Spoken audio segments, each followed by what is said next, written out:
सूताख्यायी कथा सारम मम कर्ण रसायनम। अज्ञान के गहनतम अंधकार को नष्ट करके जो हमारे जीवन में ज्ञानोदय ने विवेक का उदय करा दे, ऐसी श्रीमद् भागवत कथा सुनाने की कृपा कीजिए। उसके पहले हमें ये बताइए इसका महत्व कितना है। तो उन्होंने ये बताया कि सुखताल की पवित्र धरती पर सुखदेव जी महाराज राजा परीक्षित को इसी कथा को श्रवण कराने के लिए जा रहे थे। इंद्र आदि अमृत कलश लेकर के आ गए, लेकिन महाराज अमृत कलश का भी परित्याग करके परीक्षित जी ने कथा को ही महत्व दिया। और महाराज इसी कथा श्रवण के प्रताप से परीक्षित जी महाराज की मुक्ति हो गई।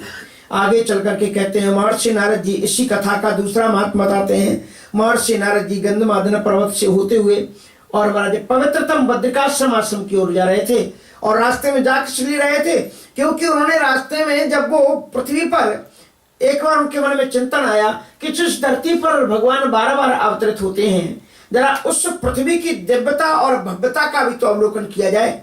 लेकिन उन्हें कहीं भी शांति का दर्शन नहीं हुआ। जब वो पृथ्वी पर गए, पुष्करम चा प्रयागम चा काशीम गोदावरी तथा श्रीरंगम सेतुबंधम चा नहीं कुत्रचित शर्मा, सब जगह उन्होंने देखा, लेकिन ना तीर्थराज प्रयाग में गए, बद्रीनाथ धाम में गए, द्वारकापुरी में गए, नहीं कुत्रचित शर्मा, कहीं भी उनको शांति का अवलोकन नहीं हुआ। बड़े बड़े मठों में गए, कली दावा नरेनाथ साधनम पश्चिमताम गतम, तप नहीं है, सोच नहीं है, न साधनाएं रह गई है, बस केवल पाखंड रह गया है। इसलिए कहीं भी उन्हें शांति का दर्शन जब नहीं हुआ तो वो व्यथित होकर के वृंदावन में आए और जमुना जी के तट पर खिन्न चित्त उन्होंने भक्ति महारानी का दर्शन किया।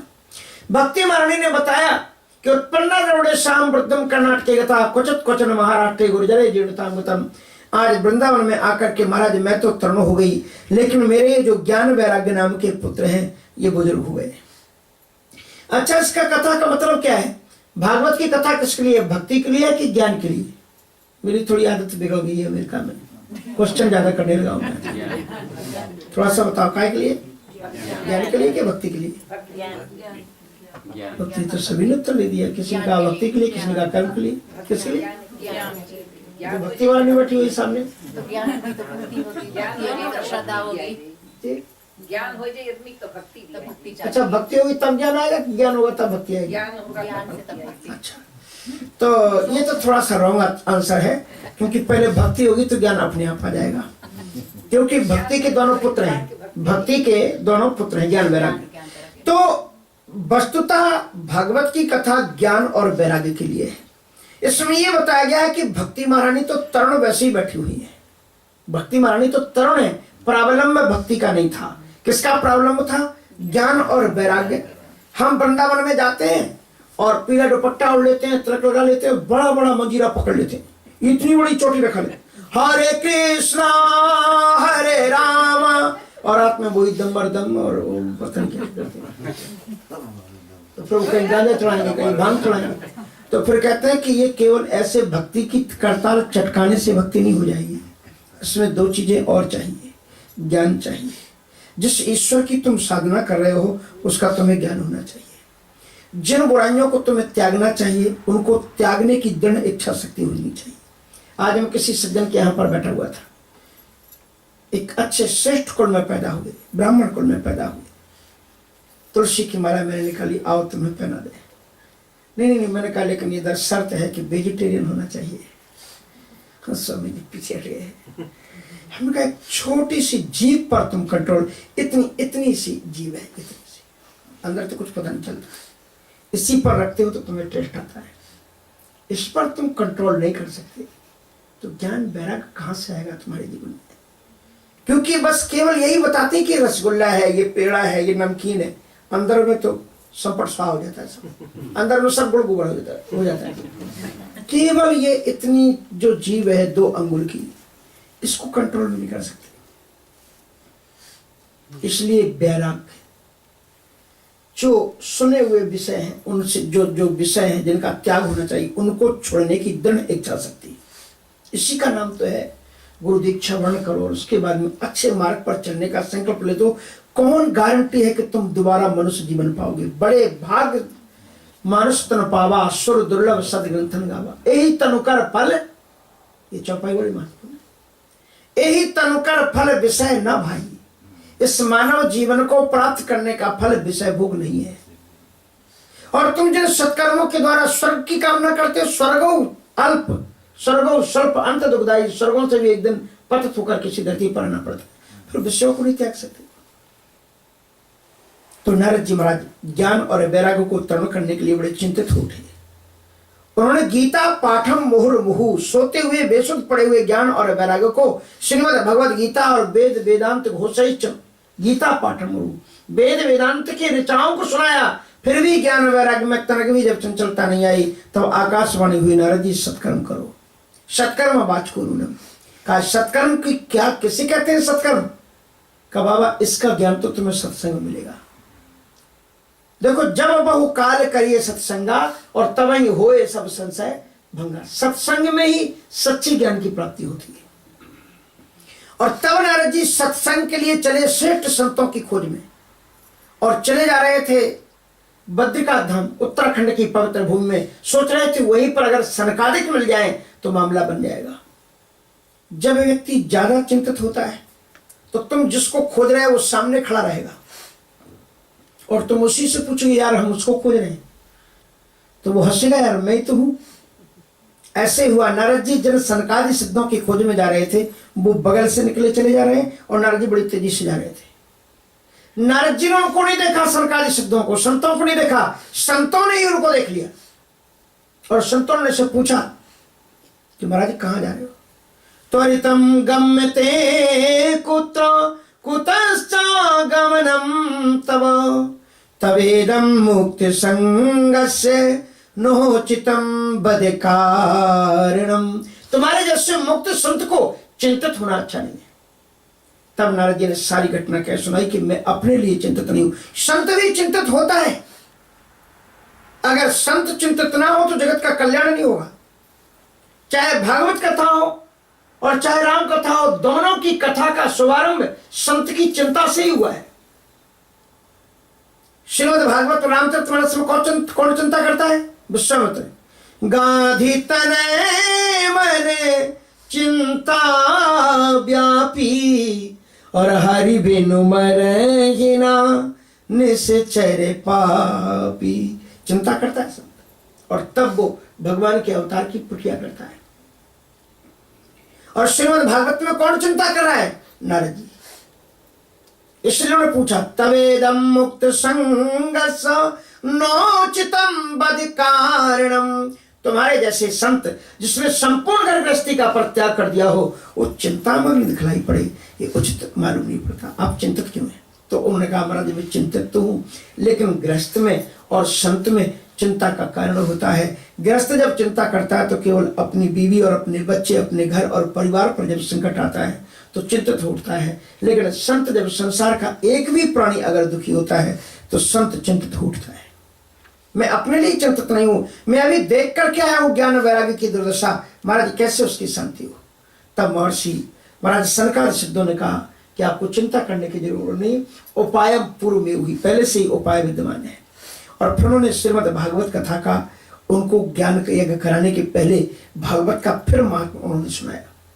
कहा देखो, धुंधकारी नाम का पंचोग्र पापास छल छद्मकारिणा, 5 महापाप होते हैं, और वो ऐसे महापाप होते हैं जिन्हें वेदों की पवित्र ऋचाओं के द्वारा भी शुद्ध नहीं कराया जा सकता है। आचार हीनम न पुनंति वेदा, आचरण से विहीन लोगों को वेदों की पवित्र ऋचाएं भी पवित्र पावन नहीं बना सकती। 5 महापाप हैं। कौन कौन से पाप हैं? पहला है जुआ खेलना, कसीनो जाना। अब बुरा नहीं मानना, भागवत में लिखा है तो बताना पड़ेगा। अब कहो कि हमको खुश करने वाली बातें सुनाओ तो हम प्रबंध कर देंगे। कैसे करो, जो लिखा है सब सुनाना, तो फिर बुरा नहीं मानना। अब इसमें लिखा है जुआ खेलना। दूसरी चीज है वाइन पीना। तीसरा चीज है परस्त्री गमन करना, दूसरों की माताओं बहनों पर गलत दृष्टि डालना। चौथा चीज है मांस खाना, हिंसा करना। और 5वें का नाम नहीं है। अब वो खोजो वो कौन है? 5वां वो है जो उनमें से एक भी काम ना करता हो, लेकिन जो करता हो उनकी संगत करता हो, वो भी महापापी है। पंचोग्र पापा छल छद्मकारिणा, और सप्ताह यज्ञेन कलौ पुनन्ति। ऐसी कथा। तो महाराज ऐसे भी पापी का अगर वो पाप कर चुका हो तो कैसे वो क्लीन हो सकता है, कैसे वो पवित्र हो सकता है? का उसका उपाय है श्रीमद् भागवत कथा। आत्मदेव नामक ब्राह्मण जिनके जीवन में सब सुख समृद्धि थी, एक पुत्र नहीं था, और पुत्र की कामना से जंगल में जा पहुंचे। एक महर्षि ने, महात्मा ने उनको दुखी देख करके एक फल दे दिया, जा तुम अपनी पत्नी को खिला देना। और पत्नी ने उनके साथ में छल किया, उसने खुद तो नहीं खाया, किसी दूसरी सखी के कहने से कि गाय को दे दिया, और उसके पुत्र को उसने खुद ले लिया। उस गाय ने जिस पुत्र को जन्म दिया वो गौकर्ण हुए। गौकर्ण महाज्ञानी और धुंधकारी महाकला, और जिस सखी का उसने बालक लिया वो धुंधकारी हुआ महाराज। शस्त्रधारी, चांडाल प्रवृत्ति का, दूसरों को दुख देने वाला, जुआ खेलने वाला, परस्त्री गमन, सारे के सारे दुराचरण उसमें आ गए महाराज। गौकर्ण तो इतने महान थे, गाय के पुत्र थे, लेकिन इंसान जैसे पैदा हुए केवल कान जो उनके थे वो गाय की तरह थे, इसलिए उनको गौकर्ण नाम हुआ। बोलो गौकर्ण जी महाराज की। वो काशी अध्ययन करने के लिए चले गए, लेकिन वो तो चाहते थे कि धुंधकारी को भी भेज दें। जो पंडित जी थे धुंधकारी को भी भेजना चाहते थे, पर उसकी मम्मी ने उसे अपनी गोद में, नहीं मेरे बच्चे के बिना मैं नहीं रह सकती, मैं तो यही पढ़ाऊंगी, मैं नहीं भेजूंगी, तो उसी को भेज दो, उसी को भेजो। तो महाराज वो तो काशी चला गया, वो वेद वेदांत का धनी हो गया। लेकिन माने जिसको आंचल से, कभी कभी अगर माताओं अपने बच्चों को अच्छा नॉलेज देना है तो ममता का त्याग करना पड़ता है। कभी कभी बच्चों के लिए भी कठोर बनना पड़ता है, बच्चों को अपने से दूर भी भेजना पड़ता है। उसने नहीं जाने दिया। परिणाम ये हुआ कि वो हरदम तो घर का जब काम काज करती थी वो बाहर घूमता था, और बाहर में उसको कुसंगत में दुराचरण आ गए। परिणाम ये हुआ कि वो जुआ खेलने लगा, शराब पीने लगा, और हर एक चीज जो जुआ खेलता है उसकी एक आदत होती है, उसे पैसा चाहिए, क्योंकि हारेगा। अगर जुआ से आज तक दुनिया में किसी का घर बना हो तो मुझे नाम बता दो कि ये इंसान जुआ खेल खेल कर कितना बड़ा अमीर बन गया। आज तक जुआ वाले कभी अमीर नहीं बने, वो खेलते रहेंगे खेलते रहेंगे। जो मशीनें है ना ऐसी फिट की गई हैं कि पहले में मजा दो जरा, हाँ 5 का 50 आ गया, और देना पैसा, और उसके बाद बोला अरे 50 आ गया, फिर आ गया 100 आ गया। तो उसके करते करते उसके बाद में जब चलते चलते बच्ची राउंड में जहाँ से डाले तो सब गुल हो गए। जो और उधार लिए थे अब वो उधार और चढ़ गया कर दिया, और वो पैसे सब चले गए। आज तक किसी कसिनो में जाने वाले का घर नहीं बना। इसलिए शास्त्र ये कहते हैं कि ये प्रवृत्ति, देखिए श्रीमद् भागवत महाभारत में पांडवों की कितनी बदनामी हुई, कितने धर्मज्ञ थे। अगर वो ऐसा ना करते, केवल एक जुआ की बुराई ना होती, तो पांडवों के आज मंदिर बना करके पूजा की जाती है। लेकिन क्या आप युधिष्ठिर का मंदिर बना के पूजा करते कि कृष्ण की पूजा करते? कृष्ण झूठ बोलते थे। अगर आपसे पूछ दिया जाए महाभारत में सत्यवादी कौन है, तो बोलो किसका नाम दोगे? युधिष्ठिर का। अगर पूछ दिया जाए कि आपको ब्रह्मचारी व्रती कौन था, तो किसका आप नाम लोगे? भीष्म पितामह का। अगर आपसे पूछ दिया जाए कि योद्धा कौन था, तो आप किसका नाम लोगे? अर्जुन का। मानी। और अगर पूछ दिया जाए दानी कौन था, तो किसका नाम लोगे? कर्ण का। इसका मतलब आप ब्रह्मचारी कृष्ण को नहीं मानते। अगर हम आपसे पूछते ब्रह्मचारी कौन था, तो आप भीष्म पितामह का नाम लेते हैं। सत्यवादी अगर आपसे पूछा जाए तो आप सत्यवादियों को नहीं मानते, क्योंकि आप उनका नाम लेने पर युधिष्ठिर का नाम लेते हैं। अगर दानी में आप पूछ दिया जाए तो आप दानी में भी कृष्ण को नहीं मानते, तो आप कर्ण का नाम लेते हैं। योद्धा में अगर पूछ दिया जाए तो आप अर्जुन का नाम लेते हैं। कृष्ण ना तो सत्यवादी हैं, कृष्ण ना ब्रह्मचारी व्रती हैं, और ना ही कृष्ण दानी हैं, और ना ही कृष्ण मानी कोई भी चीज नहीं। लेकिन अगर आपसे पूछ दिया जाए महाभारत में भगवान कौन है, तो कौन है वो? तो ये क्या क्वालिटी थी कृष्ण में? इसका मतलब महापुरुष बनने की ये आवश्यकता नहीं है। समय पर जो सच्चा निर्णय लेकर के लोगों का कल्याण करे, चाहे वो जैसे भी कल्याण होता हो, वही रास्ता है, उसी को ईश्वर कहते हैं। इसलिए सत्य ही ईश्वर है, ये सत्य नहीं है। सत्य ही ईश्वर है ये आप नहीं कह सकते। कभी कभी सत्य लोगों के प्राण लेता है, लेकिन आप ये कह सकते हैं कि ईश्वर ही सत्य है और कुछ सत्य नहीं है।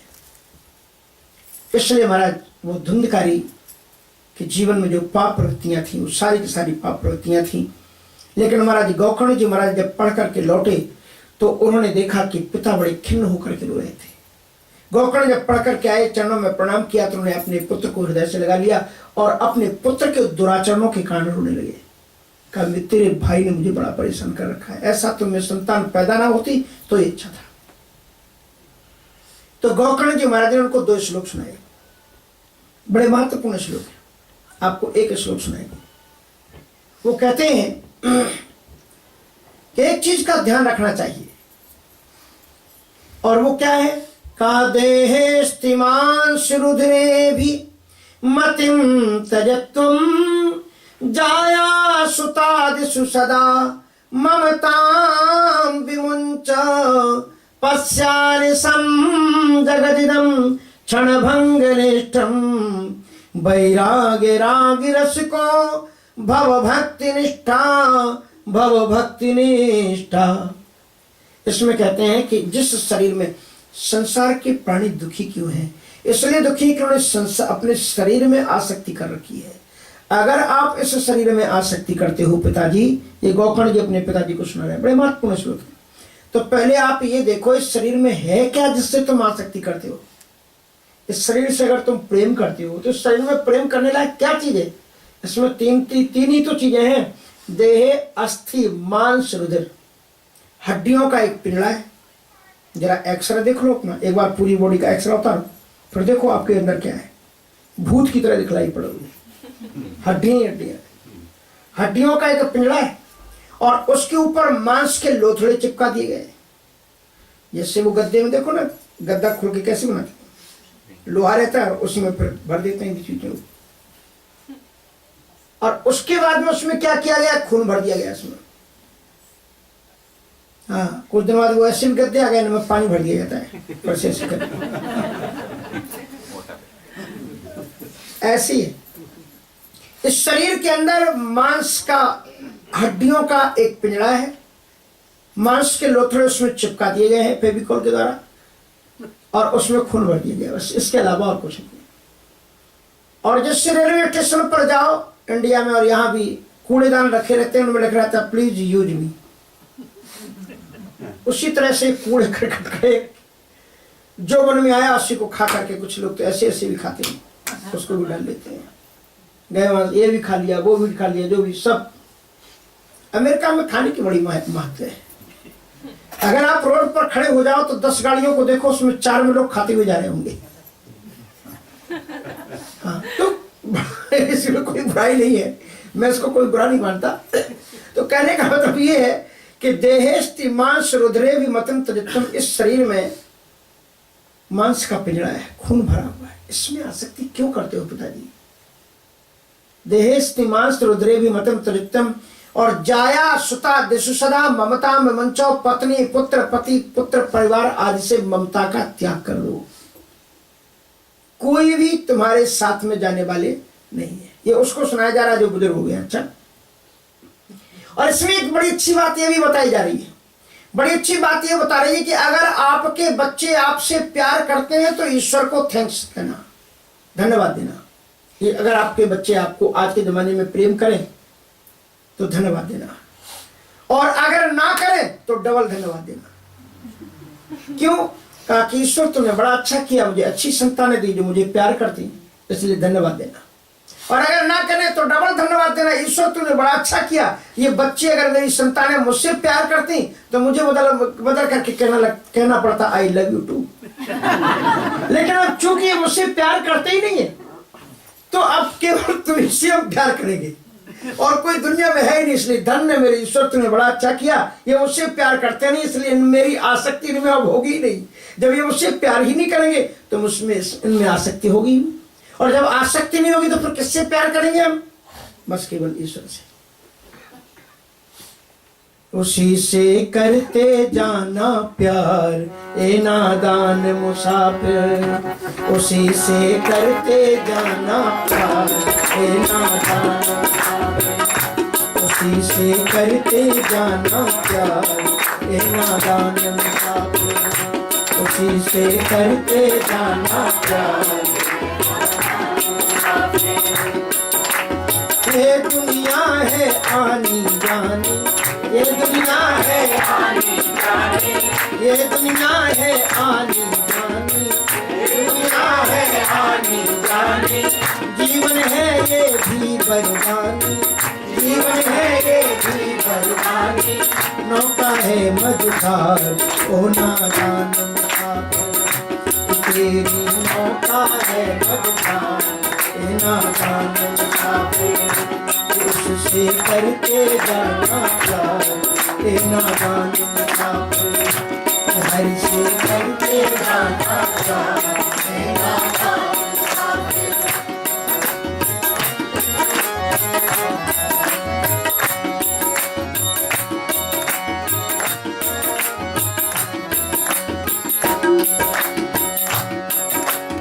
एक दिन तेरा उठे जनाजा, एक दिन तेरा उठे जनाजा, एक दिन तेरा उठे जनाजा, तेरा उठे जनाजा, जीवन की ये है मर्यादा, जीवन की ये है मर्यादा, कोई न करता प्यार तो नादान मुसाफिर, हरि से करते जाना प्यार ओ नादान मुसाफिर, हरि से करते जाना प्यार ओ नादान मुसाफिर, हरि से करते जाना प्यार, हरि से करते जाना प्यार ओ नादान मुसाफिर।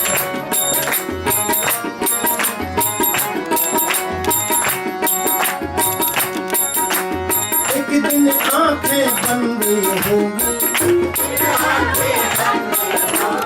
एक दिन आंखें बंद होंगी,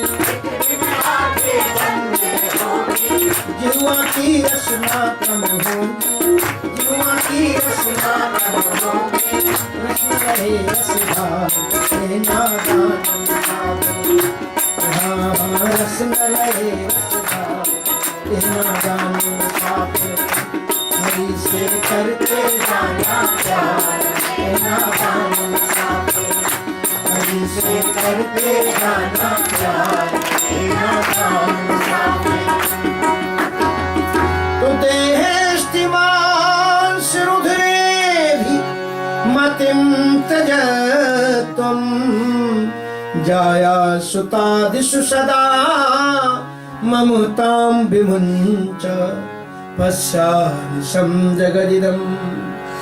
आंखें खोल करके देखो पिताजी, सारा का सारा अंधकार है, रात्रि है। पश्यानिशं जगदिदं क्षणभंगुरेष्टम, आंखें खोल करके देखो, तुम जिस संसार से प्यार कर रहे हो ये क्षणभंगुर है। क्षणभंगुरे जीवन की कलिका, कल प्राति को जाने खिली न खिली